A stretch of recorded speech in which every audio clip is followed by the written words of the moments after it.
Cijenjene slušateljice i cijenjeni slušatelji, dobar vam dan. Još jedna emisija Zajedno četvrtkom je pred nama, a danas ćemo razgovarati o novoosnovanoj udruzi Mladi protiv gladi u Vinkovcima.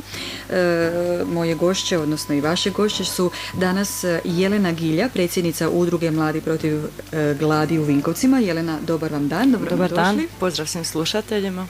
Hvala lijepo u njihovo ime.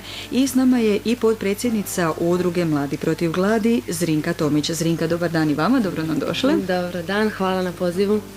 Evo, jako je neki tmuran dan, ali evo ja ću prije nego što mi zapravo krenemo s našom današnjom središnjom temom, a to je dakle predstaviti udrugu Mladi protiv gladi u Vinkovcima, s obzirom na to da je danas Sveti Valentin.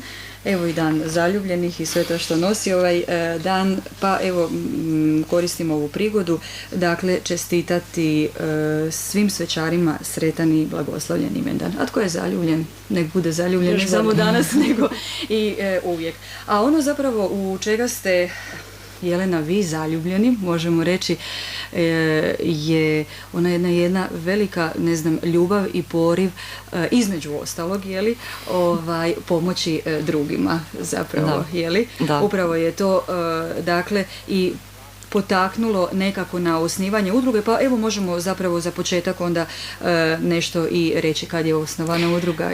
Evo ovako, udruga Mladi protiv gladi osnovana je službeno, znači u 10. mjesecu prošle godine, dok neformalno djelujemo već 2 godine. Najprije smo počeli sa distribucijom časopisa Ulične svjetiljke, o čemu vi, Snježana, već znate, koji izdaje Franjevački svjetovni red iz Rijeke, a kojemu je cilj resocijalizacija i pomoć beskućnicima i socijalno ugroženim osobama. Te novine sam ja kupila iz ruku jednog beskućnika u Zagrebu i budući da sam u Vinkovce putovala vlakom, imala sam priliku pročitati od početka do kraja i te priče koje sam tamo pročitala su me duboko ganule i imala sam onda potrebu napraviti nešto po pitanju siromaštva i za svoj grad. U novinama sam pronašla kontakt stranicu Ulične svjetiljke u Rijeci i kontaktirala glavnog urednika Sinišu Pucića i raspitala se o tome kako mi to možemo pokrenuti i za Vinkovce. U suradnji sa svojim dobrim prijateljem Davorom Mecanovićem i još nekoliko entuzijasta organizirali smo onda prvu prodajnu akciju Ulične svjetiljke u Vinkovcima. Svoje prodavače novina pronašli smo među korisnicima Kruha milosrđa. To je jedan projekt koji u Vinkovcima vodi sestra Svetog križa, to je Berhmana Katić.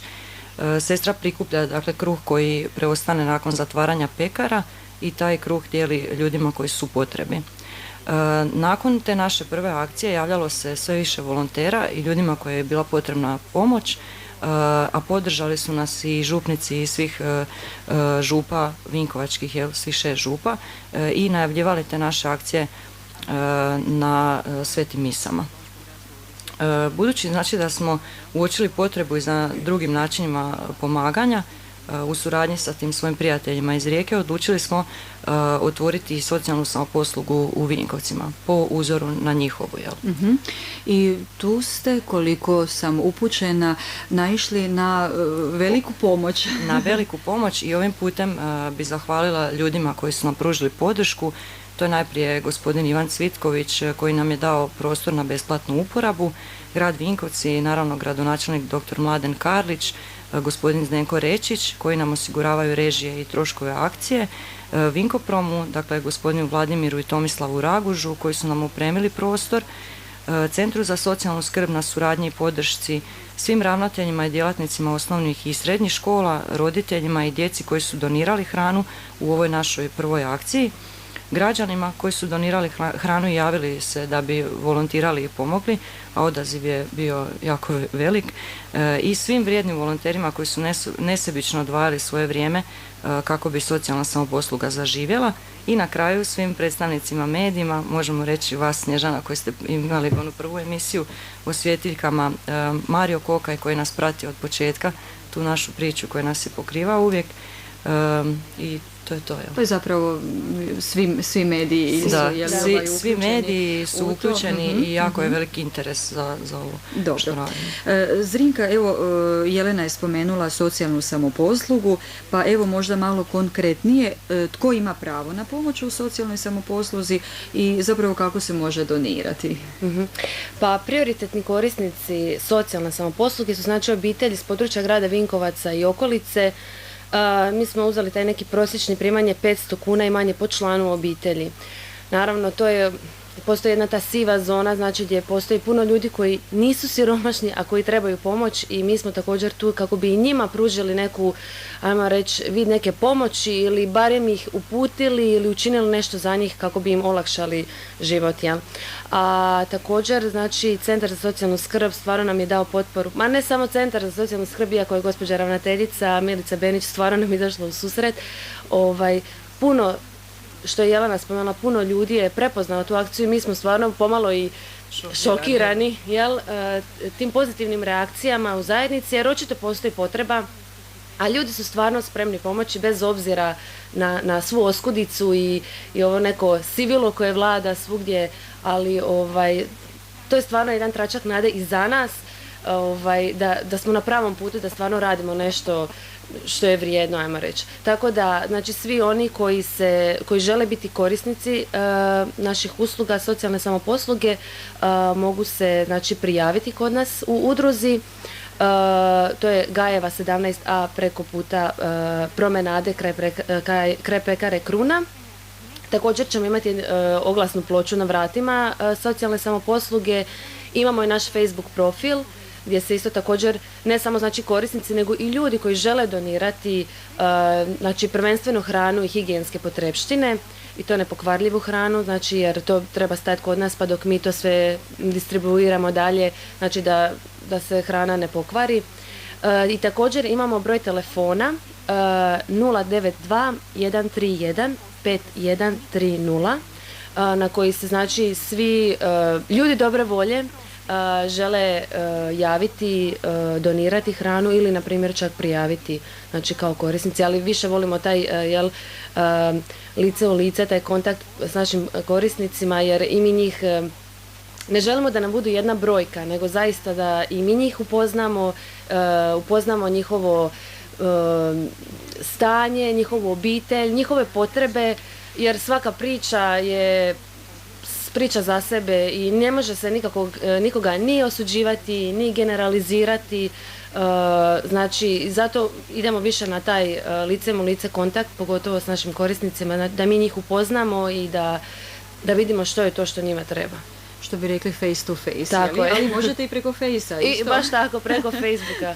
Preko Facebooka također vas se može kontaktirati, odnosno već se ljudi javljaju. Jelena, ono što bih svakako htjela naglasiti, da Jelena, vi ste spomenuli između ostalog zahvalu ravnateljima, djelatnicima osnovnih i srednjih škola, ne želimo dakle nikoga izdvajati, ali u našu redakciju je već pristiglo i vijesti i informacija da su se škole odazvale jako puno i odazivaju se zapravo, je li? Još uvijek je u tijeku prikupljanje te hrane po školama, međutim ono što smo do sad skupili, mi smo sami bili iznenađeni. Dakle, najdraže nam je bilo vidjeti zapravo tu djecu koja nam nose hranu i kontakt s njima, jel? I to je poanta Mladi protiv gladi, ne samo da su mi udruga mladih, nas ima ih stariji i s vremenom već nećemo biti mladi, nego je poanta da mlade osvještavamo, da ih okupljamo o tom problemu siromaštva i situacija raznih koje se ljudi nađu. Dakle, to nam je populacija koju želimo osvijestiti.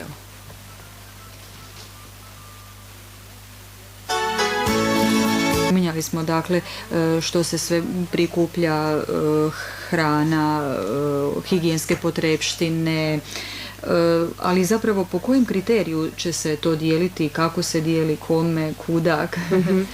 Pa u biti mi ne izmišljamo toplu vodu, da se tako slikovito izrazim, nego u biti u socijalnoj samoposluzi iz Rijeke, znači kolege koji će nam doći u subotu, oni već imaju taj jedan uhodani sustav sa bodovima, sistem bodova, znači po broju članova u obitelji, vidjet ćemo i po primanjima, pa će se tako svaka obitelj imati određeni broj bodova i na temelju tih određenog broja bodova će moći i sebi izabrati određeni broj artikala.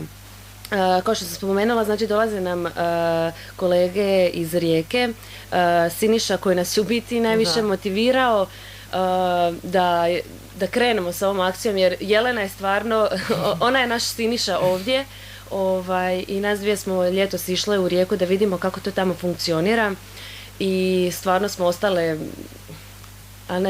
zaprepaštene u jednu ruku. Biti to je tako jednostavno, sve samo treba malo dobre volje, mislim, i puno vremena, ali tako da ćemo, i oni će nam doći u subotu. Nažalost neće stići na otvorenje, ali ćemo se kasnije s njima sastati kako bi sve dogovorili još detalje oko dodjele, oko organizacije i volontera i sistema bodovanja i znači sve ukupne organizacije udruge. Da. Evo Zrinka spominje subotu, mi zapravo nismo možda rekli i najbitniju stvar do sada. U subotu, dakle Jelena 16. veljače u 10 sati i 30 minuta službeno će, ispričavam se, u 9 sati i 30 minuta službeno će biti otvorena samoposluga. Dakle, da, to će biti službeno otvorenje, no međutim rad sa korisnicima ćemo započeti u ponedjeljak sljedeći tjedan. Da, to nam je neko malo simbolično. Ovo će biti samo simbolično nešto kad ćemo proglasiti da je socijalna samoposluga otvorena. Dobro, očekuje se tko bi ju mogao otvoriti? Očekuje se da bi ju mogli otvoriti gradonačelnik dr. Mladen Karlić, i još očekujemo potvrdu od gospodina župana Bože Galića. Mislim da ako on uspije naći vremena da će doći, i još ljudi koji su stvarno pomogli, ove ljude koje sam na početku spomenula, bit će tamo prisutni i volonteri i mediji i to je to. Blagoslov? Blagoslov će obaviti naš monsignor Tadija Pranjić nakon ovih uvodnih govora i te sve procedure pozdravnih riječi i to. I tom prigodom će prvi korisnik primiti hranu i tim činom će biti socijalna samoposluga otvorena. Zna li se možda već neko radno vrijeme ili kako će to biti, prije podne, poslije podne, dvokratno? Pa vjerojatno sad za prvu ruku će biti poslije podne, jer imamo i svoje obaveze, znači ili radimo ili smo na fakultetu ili tako dalje, svako ima nešto. Znači ovo je naše slobodno vrijeme, ajmo reći. Tako da će vjerojatno biti... Sve te informacije o tome kad se može hrana podići ili eventualno donirati možete pratiti na Facebooku, na oglasnoj ploči na vratima i ovaj broj možemo opet izdiktirati 092 131 5130. Dakle, sve informacije ćemo u hodu stavljati na te neke naše medije. Da, i naš Facebook profil se zove Mladi protiv gladi. Da. Evo, dakle, spomenuli smo dakle i velik broj volontera koji su uključeni. Udruga se zove Mladi protiv gladi, znakovit je naziv, no ne kriju se tu samo isključivo mladi. Pa da, mladi po godinama, ali možda mladi uvijek u srcu.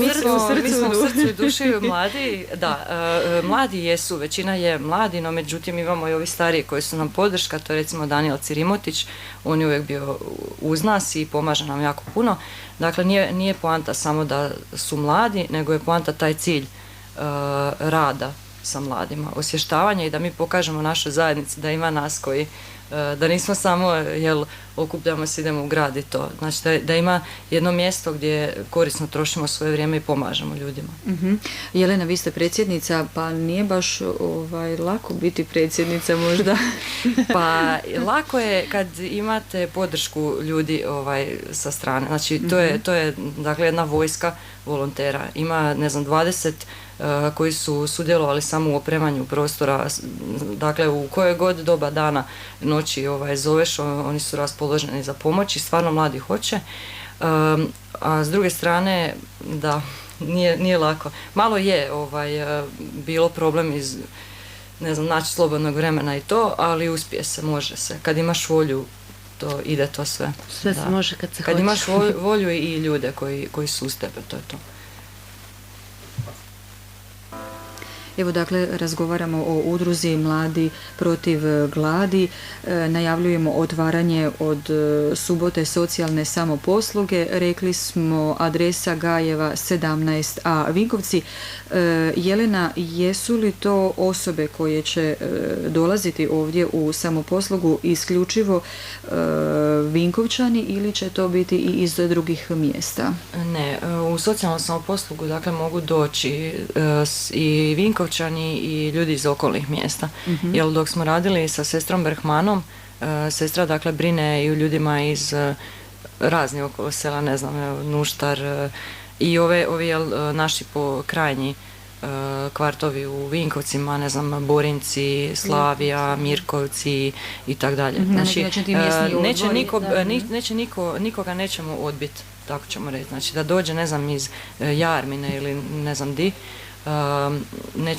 nećemo ostati bez pomoći. Dakle, bitno je da nam se upiše u tu našu evidenciju u suradnji s Centrom za socijalnu skrb. Mi ćemo vidjeti koliko možemo pomoći i to je to. Dakle, može kogod hoće doći. Dobro, dakle stvara se već jedna evidencija, već nešto i imate, je li kako dalje suradnja, ne znam, primjerice, evo, s Crvenim križem spominjete Centar za socijalnu skrb, tu je i Caritas, zapravo koliko sam razumjela otvoreni ste za suradnju sa svima, pa kako će se to onda, i možda da pojasnimo, dakle vi pod navodnicima ne otimate nikome, ne znam, neki posao, je li, ili nešto, nego... Da, nažalost, postoji potreba, znači ima sve više ljudi kojima je potrebna pomoć. Nažalost, da. Tako da postoji potreba, znači, za što više nas koji ćemo im pomoći na neki način. I kao što ste rekli, znači mi jesmo otvoreni za svaku suradnju i već smo stupili u kontakt, eto što smo spomenuli, i s Centrom za socijalnu skrb i Caritasom. Znači i naša želja je u biti da mi stvorimo, to je kao što je krenula, postoji jedna inicijativa iz Caritasa, znači da se stvori ta jedna baza i korisnika i pružatelja takvih usluga socijalnih, humanitarnih, znači da se ne dolazi do toga da netko prima pomoć na 10 mjesta, a netko nigdje. Znači cilj naše udruge u biti je, znači, usmjeravati ljude da znaju svoja prava, da znaju gdje mogu dobiti pomoć, je li to Centar za socijalnu skrb, je li to Hrvatski zavod za zapošljavanje, je li to, ne znam, što god, znači njihova prava što se tiče zdravstvenog osiguranja i tako dalje. Znači mi bi željeli da budemo ta neka spona, jedna poveznica između svih tih znači, institucija koje nude svoje usluge, a korisnici ne znaju za njih jer nisu upućeni, nemaju internet, nemaju, jednostavno ne možete ni vjerovati u kakvim sve ljudima, kakvim sve uvjetima ljudi žive, jednostavno nisu upućeni i ne znaju što mogu, na što imaju pravo. Ali isto tako kao što smo rekli, naš je cilj da se cijela zajednica angažira, znači da mi svi budemo jedni uz druge. Mislim, imamo brojne primjere ovdje i kad se skuplja novac za malu Noru i za svu tu silnu, nažalost, bolesnu djecu, pa evo sad ovaj primjer ove naše sugrađanke koja je, ali ima takvi bezbroj primjera, znači ljudi se žele žrtvovati i mi želimo biti ta spona između onih koji žele pružiti pomoć i između onih kojima je potrebna pomoć. Evo, dakle, Jelena Zrinka je to lijepo sve ispripovjedala. Dakle, uz ovo prikupljanje hrane udruga će, pretpostavljam, iz ovoga Zrinkinog slušajući je organizirati možda i neke i radionice. Jeli... Ne samo da ćemo dati ljudima hranu, nego ćemo se pobrinuti baš to da saznaju svoja prava. Pa možda napraviti neku radionicu kako naći oglase za posao, gdje, kako izraditi životopis, na primjer, pa radionicu sa djecom koje teže ide u školi, organizirati neke instrukcije i tako. Uglavnom baviti se tim ljudima, ne samo ono fizički predat hranu i tu naša priča staje, nego baviti se njihovim problemima. To je naša želja u biti, mi ćemo stvarno činiti sve da ostvarimo tu našu želju. Imat ćemo jednu oglasnu ploču, to nam je isto tako neka mala ideja, gdje znači ljudi koji žele ne znam, treba im nešto napraviti kod kuće, a mi imamo ljude koji bi to htjeli napraviti, ok, onda oni mogu doći kod njih, napraviti im to, pomoći im, znači jedni drugima će biti pomoći. Jel u biti ove 2 godine što smo neformalno radili, događala se baš te situacije, nekom treba okrečiti kapiju, počistiti snijeg, pričuvati djecu i tako dalje, onda smo samo to preusmjeravali, jel? Da si nešto čovjek može uspjeti zaraditi, a tu su bile i ulične svjetiljke gdje su isto ljudi mogli malo pomoći i biti vidljivi, jel? Oni su stajali na korzu ili ispred crkava i tako dalje, mogli su doći u kontakt s ljudima koji će im pomoći i uglavnom su govorili prodavači uličnih svjetiljki da im je najvažnije bilo osjetiti tu podršku, vidjeti osmijeh kod ljudi na licu, a ne samo taj fizički da im date novac ili hranu ili šta god. Dakle, da se njih vidi, da oni postoje. Dobro, evo, ali uvijek treba biti nekog početka ovog vašeg, recimo, sad uistinu stvarno službenog javnog djelovanja je ovo od subote kad bude otvorena socijalna samoposluga. Zrinka, evo već smo čuli, sad već ima hrane ili na policama i to se još uređuje i sve da se zgotovi do subote kako bi sve organizirano dočekalo otvaranje. Kakav će biti daljnji način prikupljanja hrane? Pa ako imamo jedan, znači uz donacije naših sugrađana za koje smo uvijek otvoreni naravno, na što su oni jako pozitivno reagirali, ali neko znači može doći stati do nas i donijeti kilu brašna. Znači, mi ne tražimo puno, u biti tko koliko može neka donese. Ispričavam se. Znači, onda ćemo imati jedne mjesečne akcije ili tromjesečne, vidjet ćemo, znači po potrebi i po školama. Znači, mislim, ovo sad smo proveli, prva akcija je bila škola, pa baš to mladi su u školama, pa mladi protiv gladi.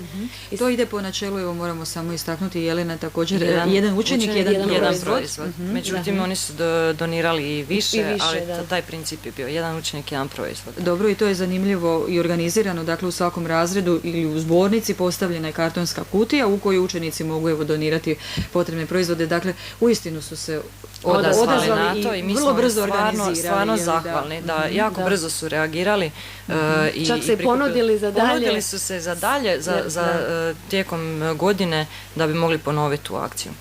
Da, jer mi ne želimo nikoga previše, ne želimo biti na teret ikome. Znači to je sve ono dobrovoljno i oni su se nama dobrovoljno javili što je nas jako, stvarno nas je oduševilo. Da su nam sami ravnatelji i učitelji rekli da treba ovoga više, jer i oni vide da i kako to djeluje na djecu, jer i djeca onda baš tako postaju svjesna problema, ali šta oni mogu učiniti da se taj problem riješi, ajmo reći. Neće se riješiti, ali da se smanji, ajmo reći. Tako da imat ćemo i akcije prikupljanja po trgovačkim lancima, znači gdje bi imali te akcije u dogovoru sa voditeljima tih trgovina, da se postavi ili kutija ili vidjet ćemo na koji način mjesto da se postavi gdje će oni moći, znači po izlazu iz trgovine ostaviti litru ulja, kilu brašna, kilu šećera, pastu za zube, mislim što god oni žele odvojiti svoje košare. Zatim vjerojatno ćemo se okrenuti malo i prema vrtićima jer smo čuli da su i oni zainteresirani.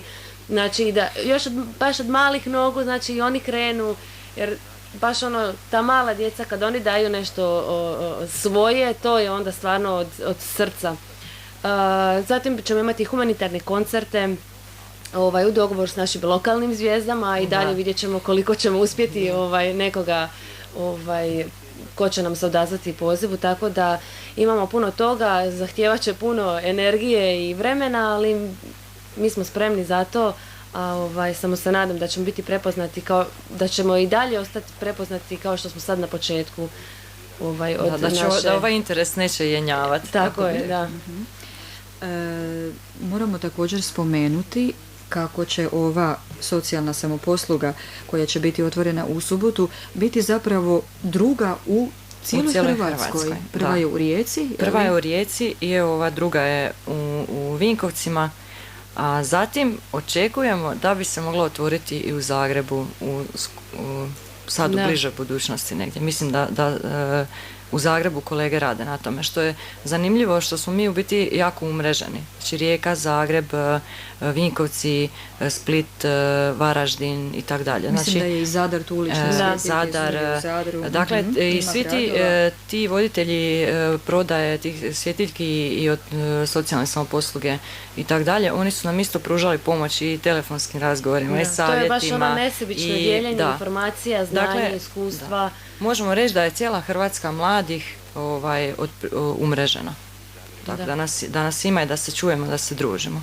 Pa zapravo jedan primjer kršćanskog svjedočenja. Da, tako je.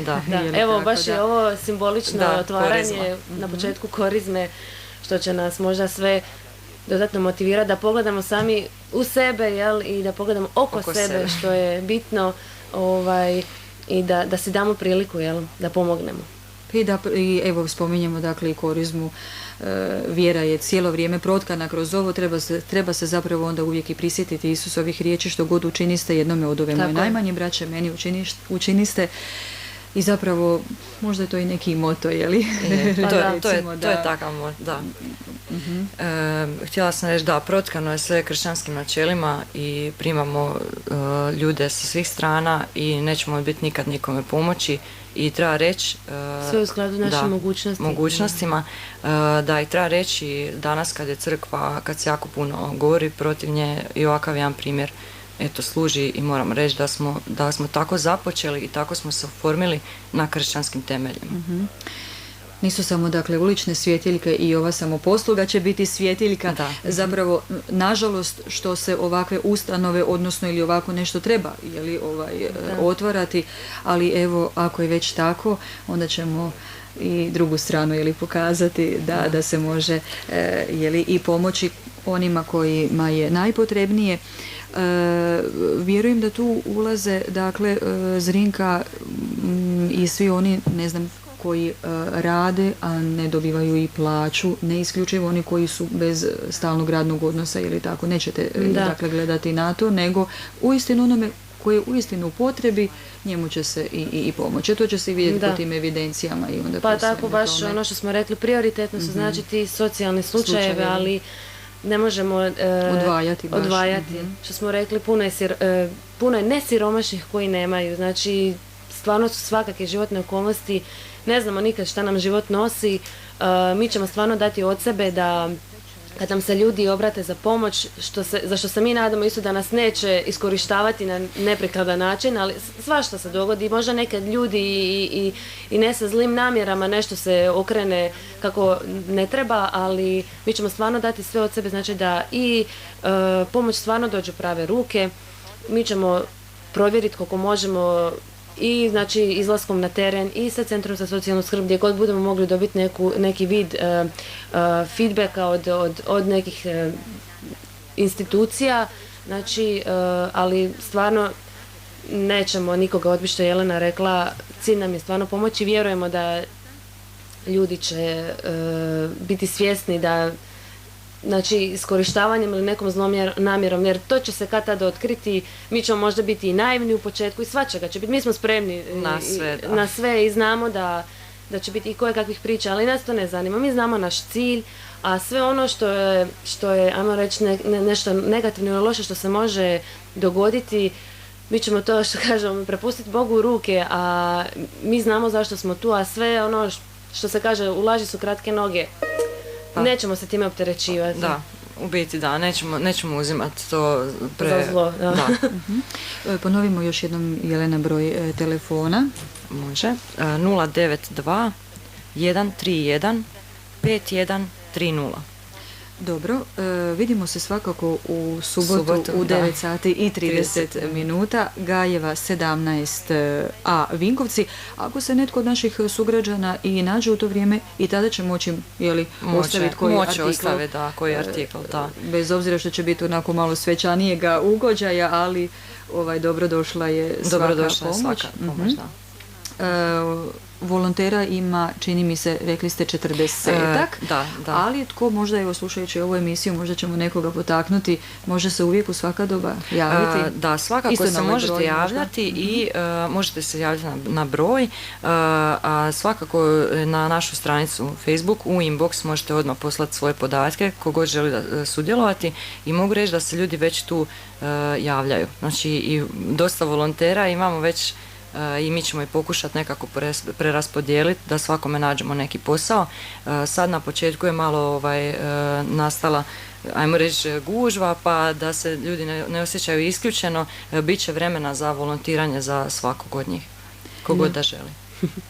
Evo za kraj, jesmo li sve rekle, pozvati još? Pa ja mislim da jesmo. Eto, pozivamo na kraju sve ljude koji žele donirati, da prate naše obavijesti, ovdje gdje smo rekli, da se jave na broj telefona i korisnike koji žele se prijaviti također da prate naše obavijesti.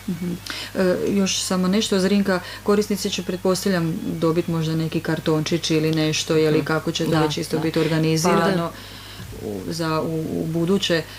Morat će se nekako i on imati svoje neke kao osobne iskaznice ili kada pa da, imat ćemo te, ajmo reći, svaki naš korisnik će imati svoj neki file sa svojim podacima gdje ćemo se mi, znači čisto da imamo evidenciju tko su ti ljudi, koliko ih ima obitelji, kad su zadnji puta primili. Tako je, znači sve vodit će se evidencija ko je koliko dobio kada, čisto da imamo neki ravnopravan, ravnomjerno dijeljenje svima, tako da ima za sve, da ne bude da neko dobije, netko ne dobije. Da, to je također, kolege iz Rijeke će nam onda u subotu ponijeti sve što oni imaju i isto što Zrinka kaže, to nije nešto novo, nego ćemo mi preuzeti taj njihov sistem koji je već uhodan i koji je provjeren. Da. Nećete lutati, dakle. Nećemo lutati, imamo jedan mali šalabahter u Rijeci. Odlično, da. Evo, dobrodošli i Riječani, dobrodošli svi u vašu udrugu, u samoposlugu. Hvala vam najljepša i hvala vama, Snježana, na pozivu. Radu. Pa evo neka ovo svjetlo uličnih svjetiljki svijetli, rekli smo i kroz ovu samoposlugu, kroz vas i kroz sve ljude dobre volje, bilo da su to vrtićke dobne skupine, osnovne škole, srednje škole i svi ljudi dobre volje i odrasli. Hvala vam lijepa. S nama su danas bile Jelena Gilja, predsjednica udruge Mladi protiv gladi, i Zrinka Tomić, potpredsjednica udruge također Mladi protiv gladi u Vinkovcima. Hvala vam lijepa na pozornosti. Budite i dalje uz program radio postaje Vinkovci. Tonska realizacija Krešimir Subotić, ja sam Snježana Kraljević. Poštovanje i do slušanja.